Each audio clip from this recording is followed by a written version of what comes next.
সকলোলৈ ৰঙালী বিহু আৰু নৱবৰ্ষৰ শুভেচ্ছা থাকিল। Welcome to day 97 of 100 days heart challenge.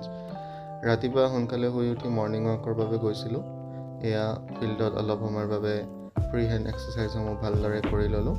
ইয়াৰ পিছত অলপ সময় ৱাকিং কৰি আৰু অলপ সময় ৰানিং কৰি ল'লোঁ। ঘৰলৈ উভতি আহি গা ধুই নতুন কাপোৰ পিন্ধি ল'লোঁ আৰু ভগৱানক সেৱা জনালোঁ। ইয়াৰ পিছতে ভাগৱত গীতা পাঠ কৰি ল'লোঁ।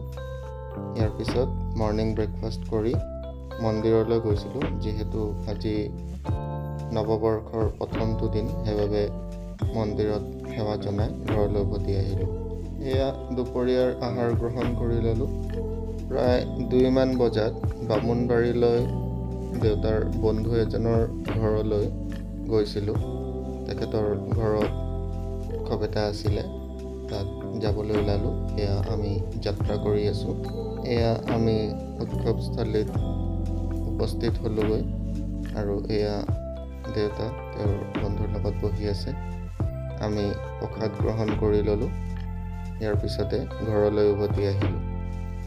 সন্ধিয়া ঘৰতে অলপ সময়ৰ বাবে য়োগা অভ্যাস কৰি ল'লোঁ আৰু এয়া হ'ল আজিৰ চেল্ফি। ধন্যবাদ।